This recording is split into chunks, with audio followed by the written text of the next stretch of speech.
the weather, so we are giving her the night off, but we begin with some brand new blockbuster breaking news from the Washington Post. First, a report on the bipartisan expansion of the scope of one of the inquiries into possible Trump campaign collusion with the Russian attack on our presidential election. The Senate Intel Committee has asked Trump's political campaign to gather and produce all documents, emails, and phone records going all the way back to when the campaign began in June 2015. We want to note for you, this is a bipartisan request from the Republican chair and the Democratic ranking member of the committee. And we are going to tell you a bit more about this news breaking late tonight, a little later in this show. In fact, I'm going to be able to talk to a member of the House Intel Committee about what comes next. But our top story tonight is the even bigger story in the Washington Post. The headline: Russian ambassador told Moscow that Kushner wanted secret communications channel with Kremlin. And we're just going to read here for you the first few paragraphs of this reporting because it is quite remarkable.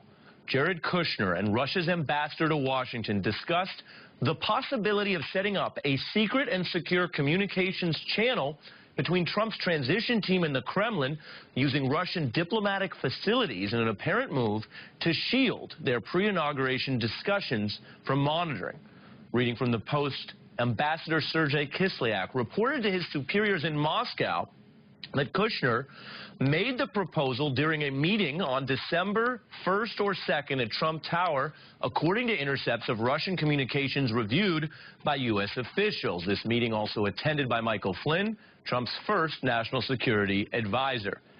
There's a lot there. Let's just pause on one staggering fact because we can tell you a lot of intelligence experts are pausing on it tonight.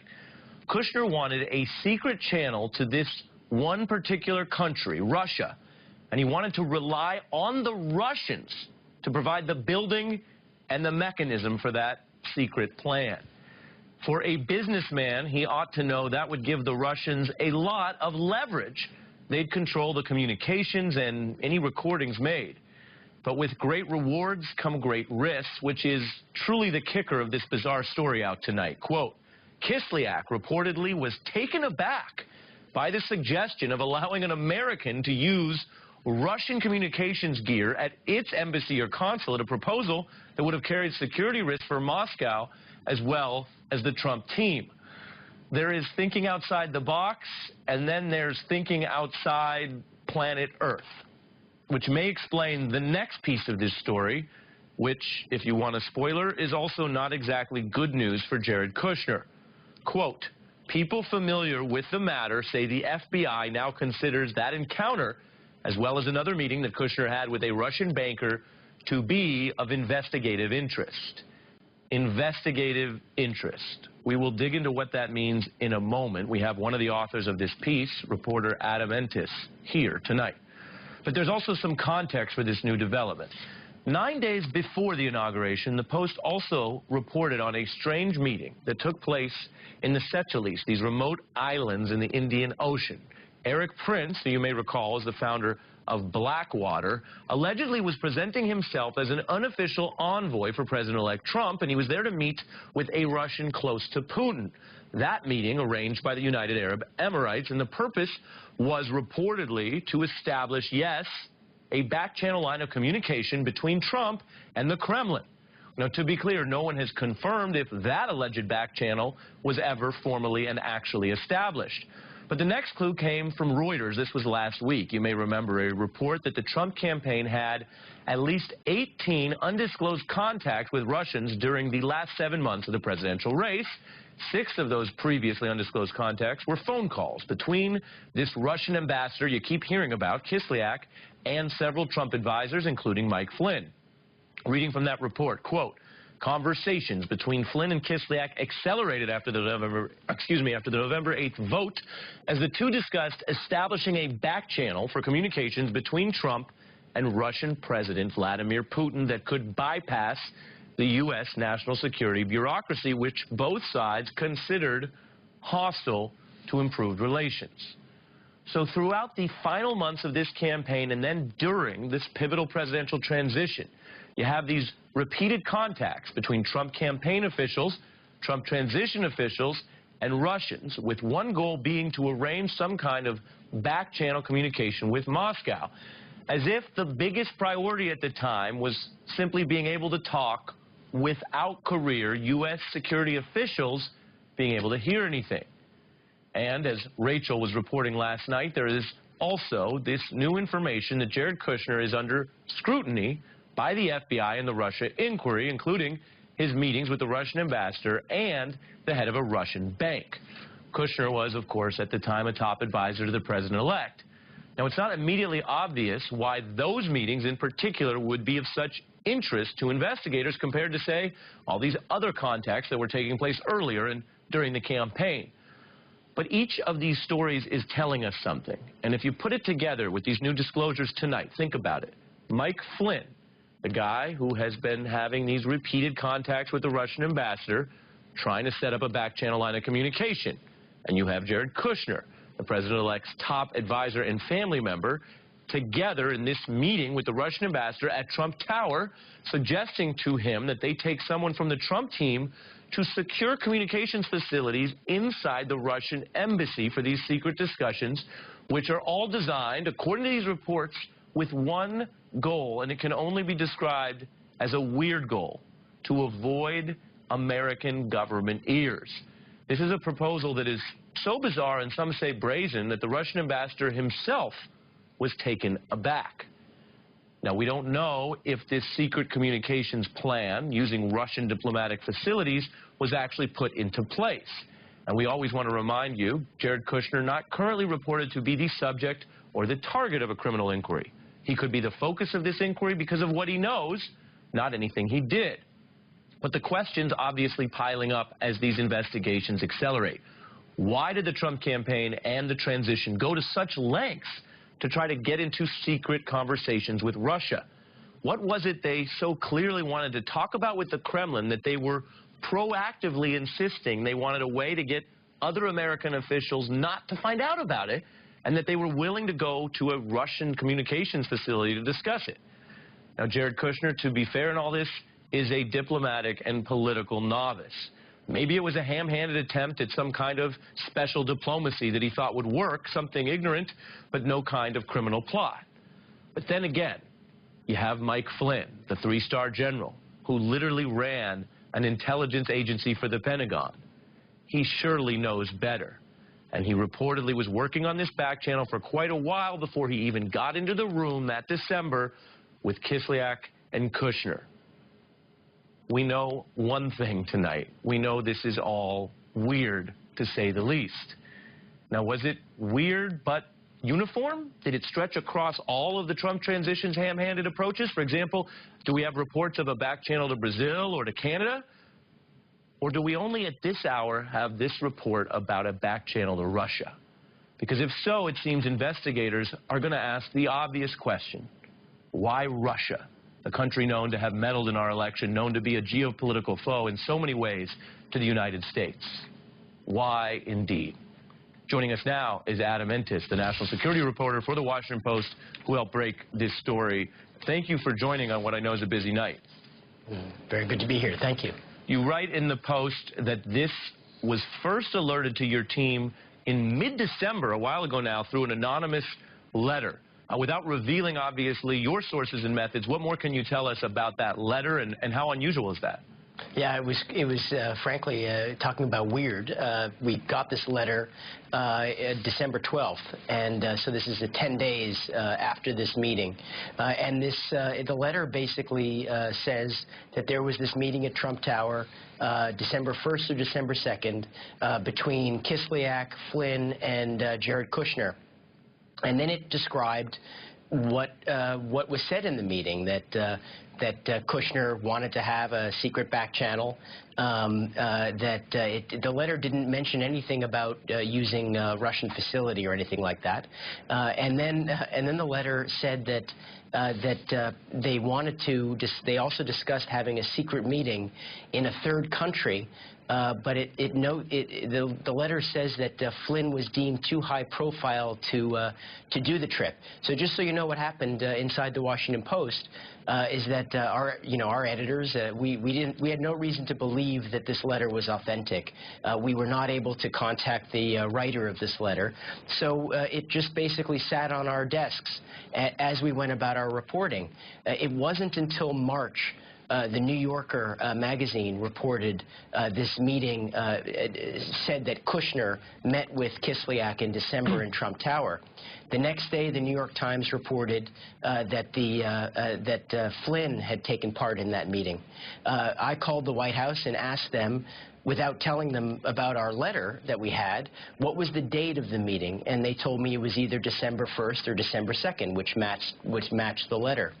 And then basically over the course of recent days, after we had heard that the FBI was investigating Kushner, particularly over these December meetings, including the one on December 1st, December 2nd, our sources told us basically a thing that was identical to what was in the letter, which is that in that meeting, Kushner had proposed to Kislyak the creation of a secret channel that would not be basically through the established means of communicating between the Russians and the Americans through government channels. It would be through other channels. It doesn't specify, like I said, that it would be at the facility. But in these sources revealed to us that in these intercepts of Kislyak after that meeting, he described and being taken aback, as you noted, at this idea that Kushner had raised, that maybe they could use Russian facilities to set up this communication.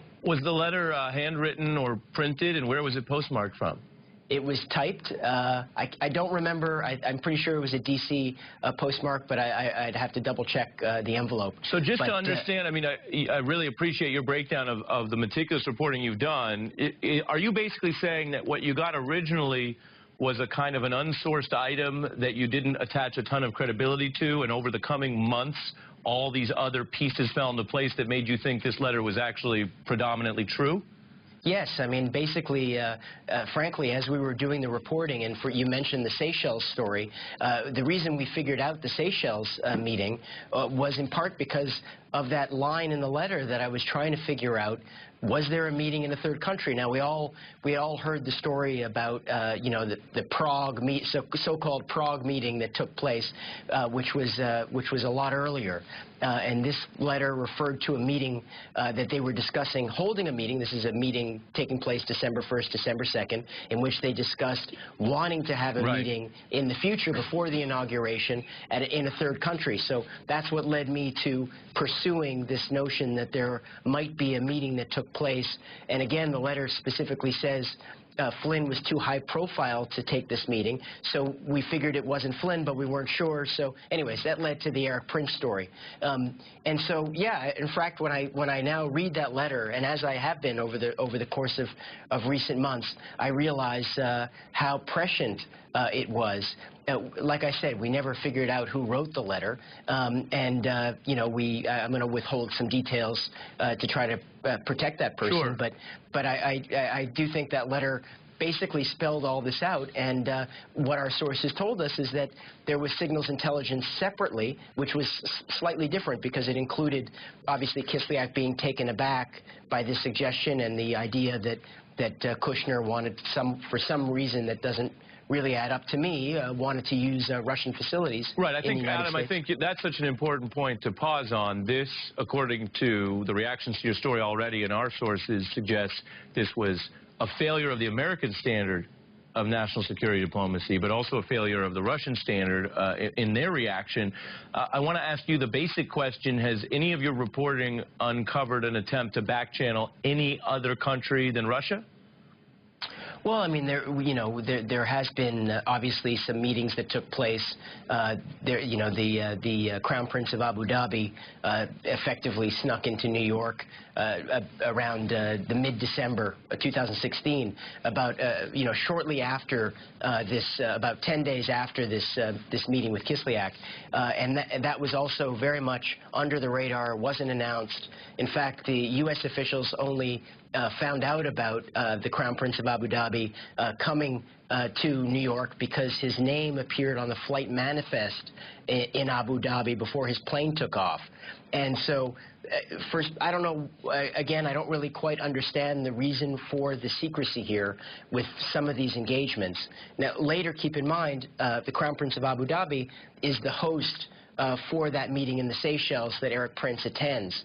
But the officials told us that in that meeting in New York, which did not take place at Trump Tower, it took place at another location in New York, this subject of having this meeting in the third country did not come up. Right. But, you know, anyways, that remains to be fully reported out. But certainly there were other contacts that were not being publicly disclosed and which were, for some reason, being cloaked, such as that UAE meeting that I just mentioned, and in addition to the Kislyak Right, and as you say, some of that is now of, quote, investigative interest because of the nature and the approach to it. There are scoops, and then there are scoops. Adam Entis with a very serious scoop, national security reporter for the Washington Post. Thank you for your time tonight. Thank you. We turn now to Michael McFaul, the former ambassador to Russia, probably the perfect U.S. Source on this. I wonder if we could start with the basics. On a scale of always to never, where does this proposal fit into your experience in U.S. diplomacy with Russia? Never. I've never heard of anybody asking to come to our embassy from Russia to communicate with people back here in the United States or vice versa. Again, you know, this reporting sounds very credible to me, and this team from the Post has done a fantastic job. But this is really strange on so many different levels, Ari. And let's just start with the first one. I was also part of the Obama transition team in 2008. I was the Russia person. I then went to the National Security Council to do the Russia portfolio in 2009. We never spoke to Ambassador Kislyak once during that period. I got to know him pretty well when I worked at the White House. That was my job. But the very fact that they were meeting with him already raises my eyebrows, let alone the content which you have just been talking about for the last 2 minutes. You're saying the timeline, even in a normal environment, of using the transition period to sort of rush to meet with the Russian ambassador, and in this case also a banker, strikes you as odd? Very odd. I want to really underscore how extraordinary this is. We had one phone call between President-elect Obama and President Medvedev, a congratulatory call, and that was it. Medvedev actually came to the country, by the way. A whole bunch of Russians came for a G20 summit, and we chose deliberately not to meet with them because of the principle of one president at a time. Right. Moreover, what is the rush? You know, January 21st, you have all those communications. What was the necessity of having this conversation? And of course, why did it need to be in this confidential channel? Obviously, I don't know the answers, but those are very strange interactions between the transition team and the Russians. So strange that Ambassador Kislyak himself found it to be strange because, of course, I'm sure he's never heard of an American wanting to come into the Russian embassy to communicate with the Kremlin in Moscow. Ambassador McFaul, this is not a movie. If it were a movie, though, it could be 1950 or 1850 if the key notifying piece of evidence on this story is a letter that was just sent. What do you make, given your experience, about who would be in the position to both have that information that has now been corroborated on a number of levels, as the reporter just outlined, and then basically decide for their own rationale to send that letter to the Washington Post? Well, transitions are pretty chaotic times, so more people have exposure to these kinds of things than normal. But to write that letter, to send it the way they did, obviously this person thinks that the world needed to know, and that is very consistent with a lot of the leaking that has happened subsequently. Now, I want to say, I am not a big fan of leakers. I think that is, I took an oath of office not to give classified information. This obviously is before are. This is part of the transition. But what it says, if you have this kind of very sensitive information and you go to the extraordinary lengths to put it out there, it means that you're really seriously concerned about the content of what else is going on here. I'm glad you mentioned that. I want to ask you that, Ambassador. Final question. Obviously, neither of us can get in the mind of this anonymous person, but from your experience, you're saying your interpretation is that this is more likely some sort of U.S. official or someone linked to U.S. diplomacy who leaked this because they thought it might constitute some kind of malfeasance? Like you, Ari, I don't want to pretend I know what motivated people, but listening to the story now, it sounds really crazy. And by the way, you said it earlier, it could easily be that this is just a person, Mr. Kusher, that is just way over his head. He doesn't understand diplomacy. He doesn't understand intelligence. He knows nothing about the Russians and this whole idea of a back channel when you're about to move into the White House, for goodness sakes. You do a direct channel. You don't need a back channel. By the way, Mr. Gorkov is not the right back channel. I know him. Why meeting with the head of VEB Bank? It just suggests naivete to me. That's one explanation. But the person that sent this letter, I think, thought that there was something more to it. And I don't want to jump to that conclusion because I don't know that. But there's a lot of questions that I think we now need to know the answers. We need to know from Mr. Kusher himself why he was going to these extraordinary lengths. Well, Ambassador McFaul, I know you to be a measured diplomat who uses words carefully, but I understand you to be speaking pretty starkly, at least, about the questions raised here in this story tonight. Thank you for joining us. Thanks for having me. Appreciate it. Now, since we have come on the air tonight, there is more news, believe it or not, that has broken about Jared Kushner's contact with the Russian ambassador, and the reporter on that story will join us shortly. We'll also be speaking tonight, as I mentioned, with a member of the House Intelligence Committee about all this, because it is a big news night. Stay with us. Hey, man. Oh. Enjoy your life for a year more. And learn more on the tomorrow at 9 p.m. on MSNBC. Welcome back. We have more breaking news this Friday evening. The Russia inquiry widening on a bipartisan basis, and Jared Kushner making that very unusual proposal to the Kremlin during the transition. These are the kind of late evening scoops that are giving newspaper reporters a pretty good name lately, and both overtime reports, we should note tonight, coming in the Washington Post 2 minutes apart. The first landing at 7:01 p.m. Russian ambassador told Moscow Kushner wanted secret communications channel with Kremlin. The headline may sound like a foreign government's dream, a chance to privately work a presidential aide without the expertise of U.S. intelligence officials. And, as noted, it was, though, reportedly Kushner's idea. Ambassador Sergei Kislyak reporting to his superiors in Moscow that Kushner made the proposal during a meeting at Trump Tower, according to intercepts of Russian communications that were reviewed by U.S. officials. Kislyak said Kushner suggested using Russian diplomatic facilities in the U.S. for the communications. Now to that second scoop, which landed at 7:03 p.m.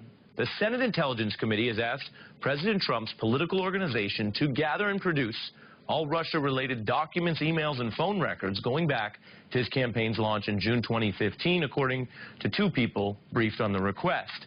So the Senate investigation is widening beyond individual aides to the campaign's paper trail. Now, is that bad for Trump, that it widens to the larger campaign?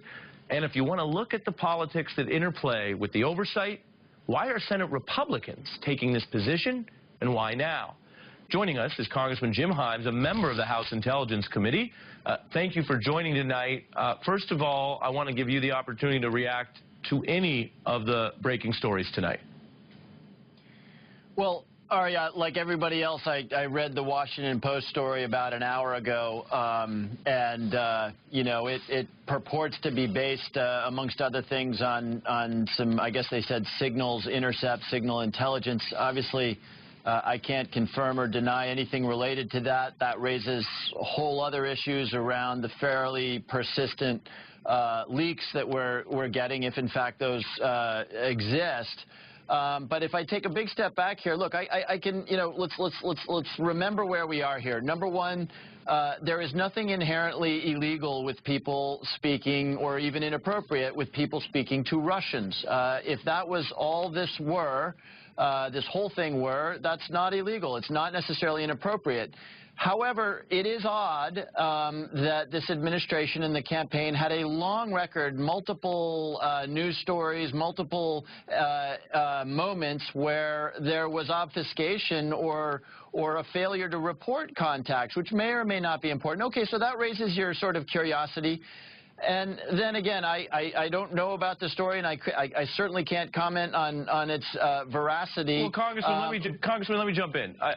If I understand your logical reasoning here, you're noting that some of this would be okay, but some of it raises questions.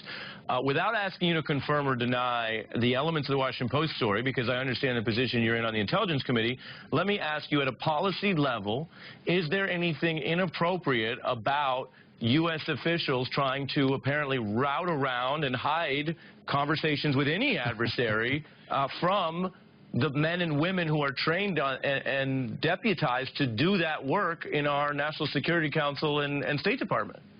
Yeah, look, I was coming to that. That's sort of the third level here. You know, not disclosing contacts, which has been a pattern here, it raises a lot of questions.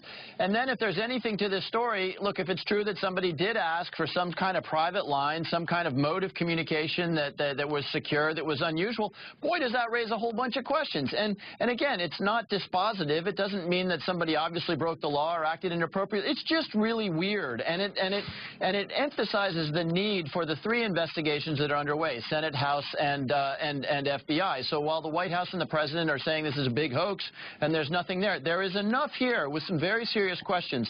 And Ari, remember, there could be a lot of different outcomes here. It may be that there was some illegal activity. The FBI, of course, will focus on that. It may not be. It may simply be that a transition team engaged. One possible outcome is that the transition team engaged in some really weird behavior that raises all sorts of questions. If that's what our committee investigation produces, maybe the answer here is that we'll come up with, you know, best practices and good protocols for how a transition should occur in ways that doesn't cause confusion and questions to be raised. Congressman, I mean, that's restating it, right? The best practices seem to exist. That involves the National Security Council not having the Russians handle the security of the conversations, which is, again, the possible outcome that was proposed in the Post. So I think the question really for Congress is, what do you do if those so-called best practices aren't being followed? The other thing I want to ask you while I have you is...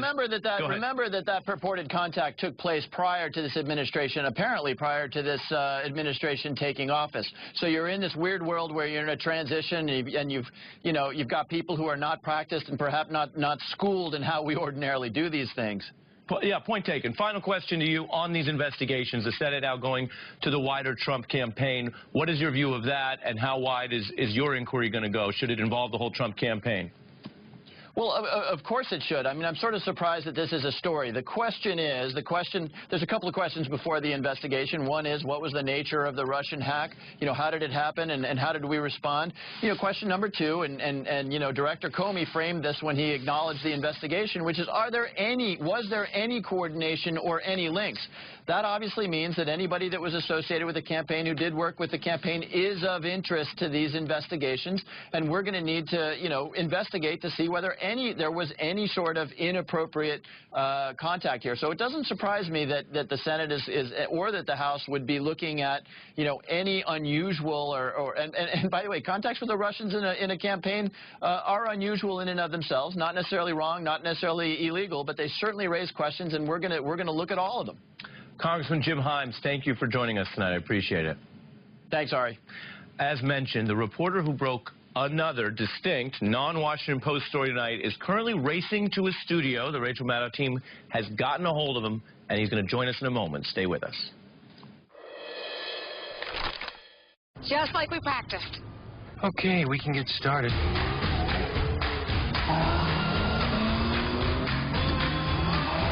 Go online now.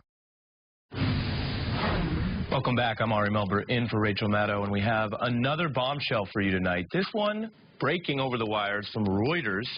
They are reporting the president's son-in-law, Jared Kushner, had, quote, at least 3 previously undisclosed contacts with the Russian ambassador during and after the 2016 presidential campaign, according to 7 current and former U.S. officials. And they're reporting these contacts include 2 phone calls that happened between April and November of last year, 2016. Reuters reporting this information about the 2 calls actually sheds further light on what we have been reporting all week, the FBI honing in on various people and what Rachel and Ken Delanian were reporting last night, the scrutiny of Jared Kushner. His contacts, of course, now appear more extensive than what the Trump White House had acknowledged. We want to tell you that an attorney for Kushner is telling Reuters that his client, her client, I should say, participated in thousands of calls in the time period and that Kushner has no recollection of the calls as described. The lawyer adding they've asked Reuters for the exact dates of these alleged calls so they can look into them and respond, but they say they haven't received that information yet. But the big news here, breaking in our hour from Reuters, is the president's son-in-law, yes, had even more undisclosed contacts with the Russian ambassador last year than previously acknowledged. And it comes at a time of a lot of other shoes dropping about these interactions. I'm pleased to say that Ned Parker is joining us. He is one of the Reuters reporters who broke this news and has been very busy tonight. What more can you tell us about the story you just wrote? Thanks for having us this evening. What we found was there were at least 3 contacts before and after the election, starting in April 2016, between Jared Kushner and the Russian ambassador to the United States, Sergei Kislyak. And these contacts focused on how to improve the Russian-U.S. relationship, particularly in the realm of economics, and also finding ways to cooperate in fighting terrorism.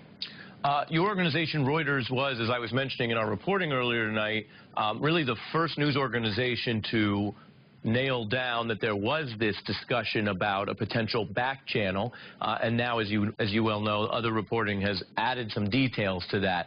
What is your view, basically, of those new details from the Post? Do they match what you think you found, or you don't know yet? It matches what we found. I think what we're looking at, the different papers, and I haven't spoken with the reporters at the Post, but based upon our own findings on the fact that former National Security Advisor Michael Flynn had been involved in initiating such talks with Ambassador Kislyak after the election to create this back channel, we've now found, as the Post has, that Jared Kushner was also involved in these discussions. And our understanding is that these contacts were more than one. Let me ask you the basic question. Why Russia? Russia, at least according from our reporting, was seen as a potential ally for people serving in the Trump campaign on the world stage regarding fighting terrorism in Syria, countering China, and also looking at ways to reset the U.S.-Russian economic relationship. There was a belief that common ground could be found, a business-like approach to world affairs where Russia could be a partner. That's how the Russians really pitched both Flynn and Kushner, according to our reporting. And the 2 and others in the Trump campaign entertained this avenue and the idea that Russia could be an ally. And frankly, the Obama administration did this as well. What's strange in the contacts that Kushner has had, that our reporting has found, and Flynn, is that they did not disclose them. There's nothing illegal about the conversations. One could even argue that it could be constructive. What's troubling is that they've been kept secret. Right. I mean, that's the issue. Mr. Parker, you make such an important point, which is it's certainly potentially legitimate for any administration to make its own efforts at different foreign policy, whether you call that a reset, which we've seen in previous administrations, or President Obama, who was looking to change the relations with Cuba. But as you point out, there's one piece that is odd, which is the secretive nature of this. The second is the off-the-books back channel idea. And then the third is the obvious thing, that even if these Trump aides were 100% confident that there was no actual collusion, a matter still under investigation. Does any of your reporting find that they considered the appearance, or what investigators might call the appearance of a conflict, in doing all this in a rush when there was those questions hanging over the meddling in the election? Last week, we reported that there were 18 contacts before the election between April and November with Russian officials and Kremlin-linked individuals, including 6 calls between Ambassador Kislyak and Trump associates. We've now shown that those calls involved both Flynn and Jared Kushner. There's nothing necessarily wrong about these calls. What's troubling, again, is the lack of transparency. We know that the discussions that took place with Ambassador Kislyak were about finding ways to improve the relationship between the two countries. What is odd, according to former advisors to other presidential campaigns, is that this many contacts, 18, during a campaign, with different officials from another country that aren't about setting up a visit to that country or arranging speeches or meetings in that country, but simply about policy matters. Having at least 18 contacts, and this very well could be just the tip of the iceberg, that is unusual when the campaign is focusing on getting elected at home. Mr. Parker, I appreciate the way you put it, and I'm saying this, I know you're not. When I hear you lay out the case like that, it makes me say, what the heck were they talking about? Ned Parker for Reuters, thanks for coming on the show on such short notice. Thank you. And more to come tonight on this and some other stories. Please stay with us. Coming June 4th, Sunday night with Megyn Kelly. Sharp, strong journalism and the power of NBC News. Welcome back. We have been covering several stories breaking late this Friday evening. The widening of the Senate intelligence probe to include the entire Trump campaign and not just a handful of officials. And new reports about the nature of the calls between Jared Kushner and Russian officials, as well as what basically everyone from reporters to former diplomats have called the strange story of the request for a secret back-channel communication. All of this building on, of course, what Rachel was reporting on last night and braving her feeling under the weather to do it. A story by Ken Delanian from NBC News about Jared Kushner being under scrutiny by the FBI. Joining me now is Ken Delanian. He's the intelligence and national security reporter with our NBC News investigative unit. Ken, your views on everything we are learning tonight.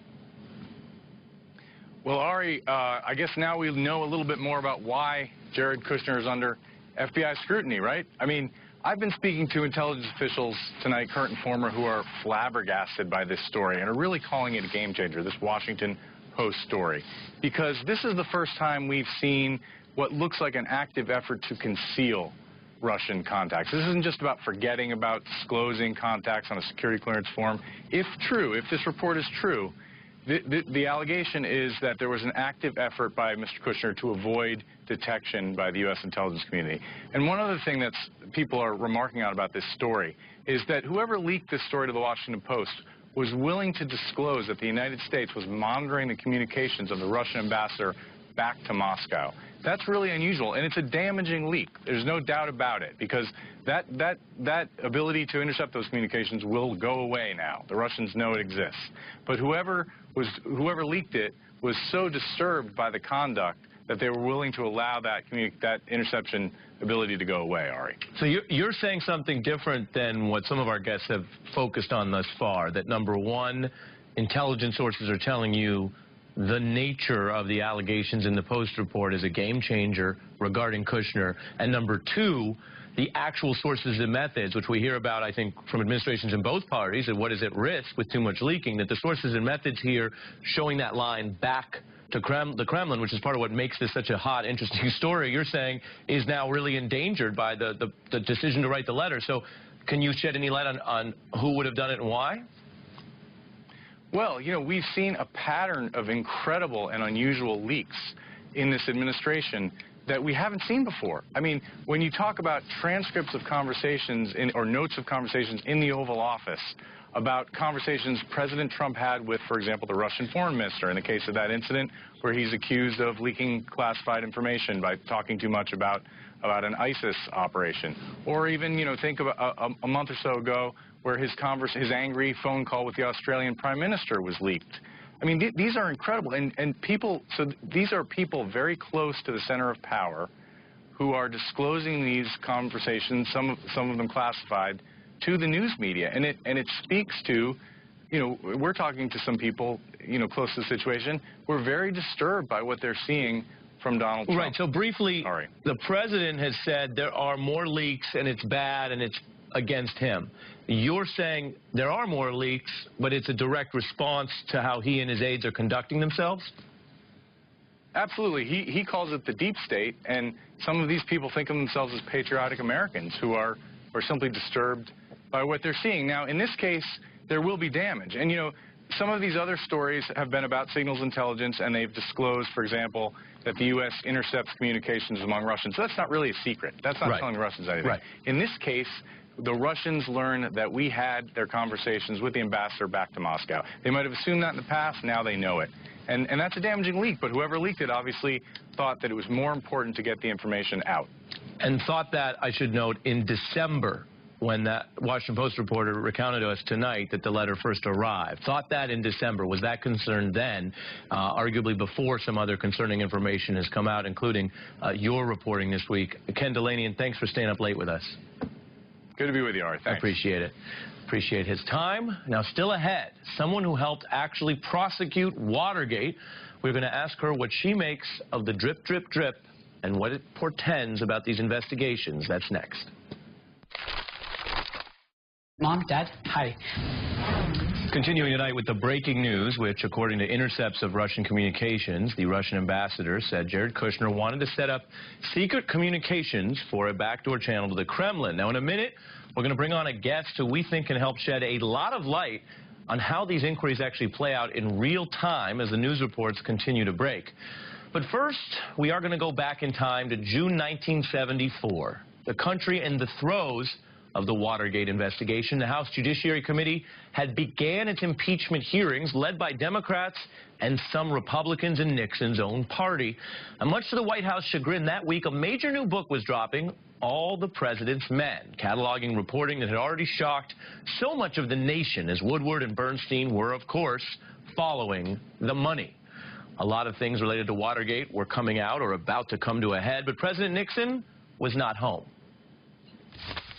Getting your picture taken in front of the pyramids is as old as photography, and today Mr. and Mrs. Nixon had their picture taken here at Giza, not far from Cairo. With them were their hosts, President and Mrs. Sadat, and with the great pyramids in the background, it made as nice a family album shot as anyone could want. A family album shot. Watergate? What Watergate? Let's just get these pictures done. Now, looking back, we do know Nixon was actually less than 2 months from the end of his presidency during that photo op. A man who did pride himself on foreign policy was out of town for the beginning of the end of the scandal that would end his career. Currently, President Trump is on his first foreign trip, getting out of town and overseas, even as these investigations into his campaign ties with Russia unfold. In the week that he's been away, he's lawyered up, retaining personal counsel to represent him. Senate Democrats withholding votes against his nominee for a Treasury Department post because of the related Treasury delay in giving up documents about Russia. Consider another major story this week as well. President Trump trying to pressure his intelligence director and NSA chief to publicly deny the existence of any evidence of collusion. Donald Trump was consumed with discussion of all these Russia issues, even while abroad on this trip. So a lot going on while the president's away. But do we expect this story to keep moving? Anything about what's... Is there anything that we can glean from history about the pacing of these inquiries, the media interplay between what the White House does and what Congress does or doesn't do? Thing about what's coming next. Well, I'm very excited to say that we might be learning a little bit from Jill Wine-Banks, a former Watergate special prosecutor. Thanks for joining tonight. Thank you, Ari. You look at the rate of these stories. You think back to Watergate, which so many of our viewers obviously lived through. Is it really faster this time? Are there parallels? or distinctions, and how much does that has to do with the environment?